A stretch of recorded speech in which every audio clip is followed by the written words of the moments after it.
বিশাল জনসংখ্যা নিয়ে মাঠের দিকে যাওয়ার চেষ্টা করছেন বা চেষ্টা করবেন। যেহেতু আগে থেকে মাঠে আমাদের অনেক লোকজন হাজির আছেন, তো দুই পক্ষ যদি মুখোমুখি হয় তাহলে অনেক বড় সমস্যা তৈরি হওয়ার সম্ভাবনা আছে। ওনাদের এই অনুরোধটাকে কনসিডার করে আমরা মাঠ ছেড়ে দেওয়ার সিদ্ধান্ত নিয়েছি, যেন কোনো রকম সমস্যা তৈরি না হয়। কারণ অতীতে আমরা সরকারের সমস্ত কথা রেখেছি, এইবার আমরা সরকারের এই কথাটাকে সম্মান করছি। আমরা কোনো রকম সমস্যা তৈরি না হয়, শান্তিপ্রিয় দল হিসেবে আমরা সেটাকে ছেড়ে দিচ্ছি।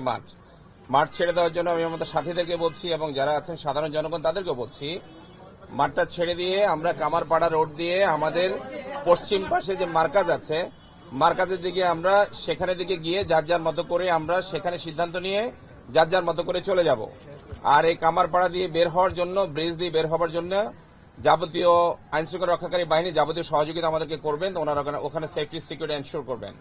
আর এখন এখানে সিদ্ধান্ত হয়েছে সরকার নিজ দায়িত্বে মাঠটা নিয়ে নেবেন, কেউ মাঠের মধ্যে থাকবে না। যেহেতু আমরা সকাল ভোর থেকে এখানে আছি, আমরা এখনই ছেড়ে দিচ্ছি, ওনারাও মাঠে ঢুকবেন না, আমরাও মাঠের মধ্যে ঢুকবো না। সাথীদের কাছে আমি বিনীত আরজ করছি, কেউ কারোর সাথে ইভেন একটা উঁচু গলায় কথা বলার দরকার নেই। কোন রকম ক্যাজুয়ালিটি যেন না হয়, কোন রকম মারামারি না হয়, কোন রকম সমস্যা তৈরি না হয়। আমাদের সাথীরা এখনই মাঠ ছাড়া শুরু করুক। আর ওনাদের প্রতি উদাত্ত আহ্বান জানাচ্ছি, সরকারের সিদ্ধান্তকে আমরা মেনে নিয়েছি। আমরা যেহেতু মাঠ ছেড়ে দিচ্ছি, ওনারাও যেন ইসলামের স্বার্থে, দেশের স্বার্থে কোন রকম সমস্যার চেষ্টা না করেন। ওনারাও যেন রাস্তার মধ্যে নেমে না আসেন বা কোনো উস্কানিমূলক বক্তব্য প্রচার না করেন। অ্যাজ ওয়েল অ্যাজ আমাদের পক্ষে সবাইকে বলছি, কেউ যেন কোন রকম উস্কানিমূলক টেক্সট দেয়া থেকে শুরু করে কোন রকম ভয়েস দেয়া, কোন রকম লাইভে যাওয়া, ভুলও আপনারা এটা করবেন না। দেশ অনেক রকম অস্বস্তিকর অবস্থার মধ্যে পড়ছে, ইসলামের সুনাম নষ্ট হচ্ছে। আল্লাহর ওয়াস্তে এই কাজটা করা থেকে উভয় পক্ষ বিরত থাকবেন, দুজনের কাছে আকুল আবেদন করছি।